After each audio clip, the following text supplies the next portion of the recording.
Ancient Egypt by Mr. Amster. Before you begin, please make sure that you have a sharpened pencil or a pen and a highlighter. The Pharaohs. Pharaohs were the supreme rulers of ancient Egypt. They had absolute power. This is total, complete. They were the generals and religious leaders all at the same time. So needless to say, they had a lot that they were responsible for. They built huge monuments to demonstrate their power. It wasn't just pyramids. They built obelisks. Do you know what an obelisk is? Well, you've seen one if you've been to Washington. The Washington Monument would be an example of an obelisk.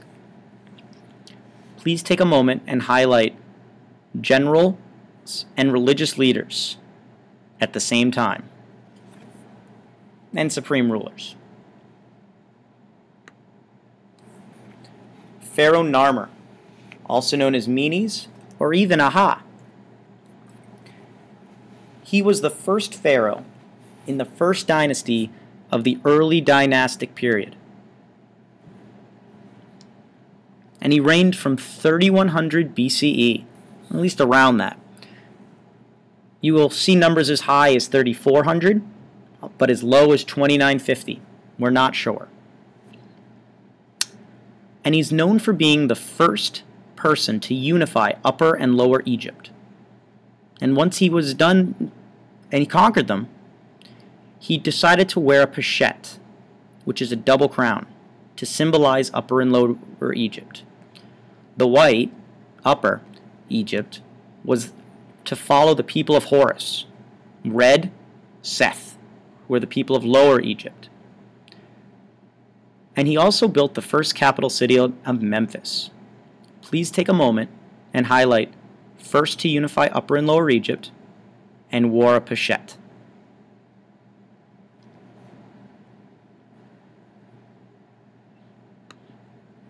Here is an example of the double crown. The white is upper, the red lower, and here is it together. Over here is what is called the Narmer Palette. This was a plaque built to demonstrate Narmer taking control of Upper and Lower Egypt.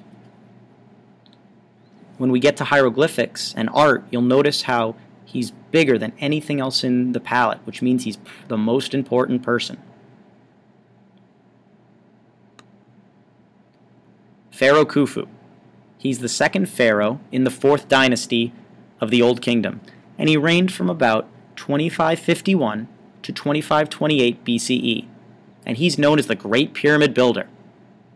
Seriously, he built and was entombed in the Great Pyramid of Giza, one of the 7 wonders of the ancient world, and one of the biggest buildings in the world up until the 1920 CE. There is little known about him, though. He is described as either cruel and a harsh ruler, or powerful but kind. No one knows. We're not sure. He emphasized, though, supreme power, declaring himself a god.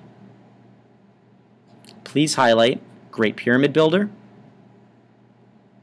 built and entombed, Great Pyramid of Giza. Little is known about him. Now, one of the 2 things we do have is this little statue that you see here. It's not very big, though, about 6 inches at most.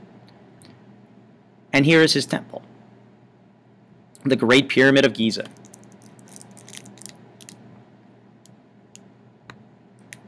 Pharaoh Senusret I. He is the 2nd pharaoh in the 12th dynasty of the Middle Kingdom, and he ruled from 1971 to 1928 BCE. And he's known as one of the strongest pharaohs of not only his dynasty, but of the Middle Kingdom. Some of the greatest works of Egyptian literature are written during this reign. Please take a moment and highlight greatest works of Egyptian literature written his reign.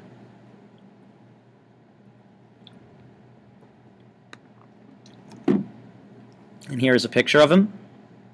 As you notice here, he's holding Ankh.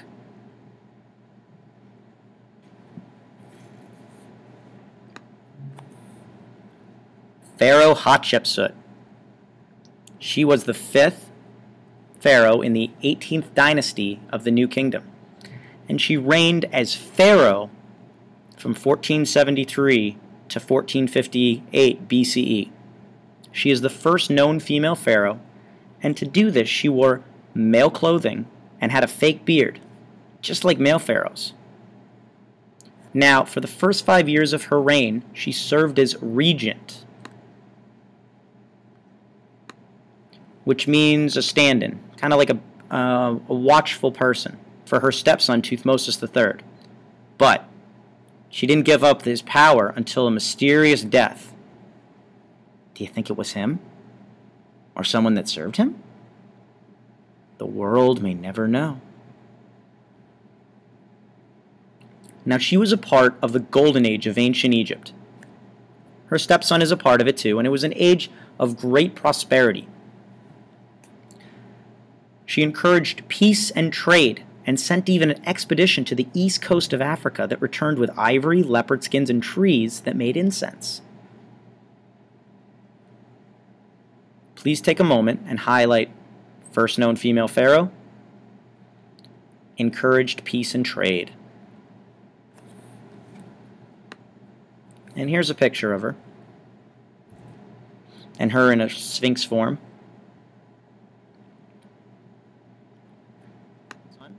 Thutmose III. He was the 6th pharaoh in the 18th dynasty, the one right after her in the New Kingdom. He was a great warrior who expanded the empire more than any other ruler. And he had a complicated relationship, to say the least, with his stepmom. As I said earlier, he might have killed her. We do know that he had her name removed from many cartouches where it was placed around Egypt. A cartouche is kind of like a nameplate, though.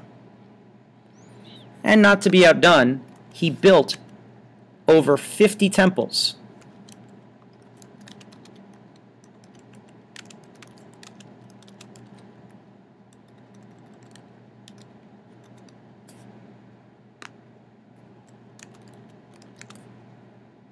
Not too bad, huh?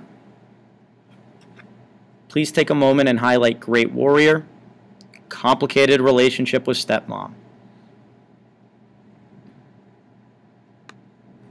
And here's a picture of him, and him wearing the crown.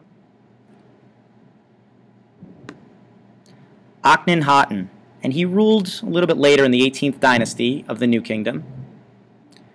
Now, when he came to power, his father warned him to be fearful of the priests of Amun. To counteract this, what he did was he started a monotheistic religion, the first the world had ever seen, based off of the sun disk god Aten. And in doing so, he shut down all of the polytheistic and other Egyptian gods' temples. Doesn't make him overly popular. There's also some rumors that he might have been Tutankhamun's father, King Tut, but we're not sure about that. Please take a moment and highlight started monotheistic religion, sun disk god Aten.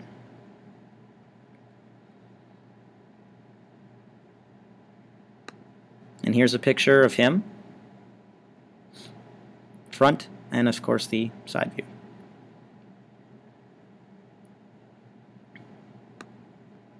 Next up, we have Tutankhamun, also known as King Tut, and he also ruled in the 18th dynasty during the New Kingdom. And he was two pharaohs after Akhenaten. There was a one in between. And he's known as the Boy King because he died at 18. Fun fact, he got married at 9. Any gentlemen listening to this want to get married at 9 years old? I certainly didn't. But I didn't live in ancient Egypt. Now, his tomb was discovered by Howard Carter, and it was the first one fully intact that had all of its treasures preserved. And it re-sparked an interest in Egypt.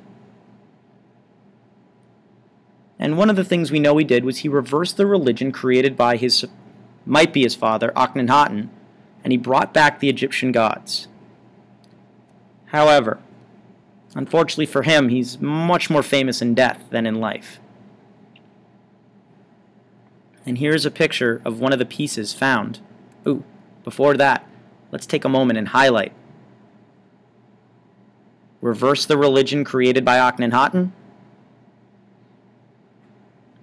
Tomb discovered by Howard Carter. And here is a picture of his mummy sarcophagus that was found.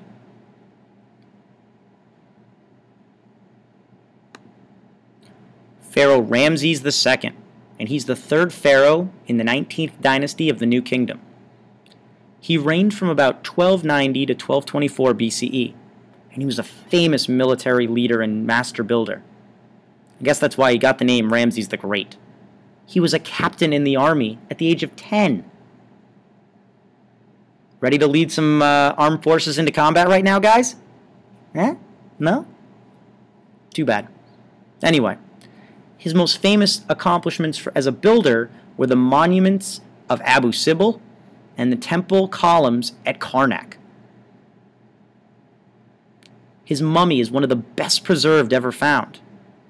And he's thought, although it's not proven yet, to be the mummy mentioned in the Passover story. Please take a moment and highlight famous military leader, master builder, monuments Abu Simbel, and Karnak. Mummy best preserved. Here is a picture of him, his mummy, and Abu Simbel. Looks familiar, doesn't it? It's the one from the first half that I'll show you in just a second, but notice the size of the people compared to these. That's pretty spectacular. And here's a night view. The end.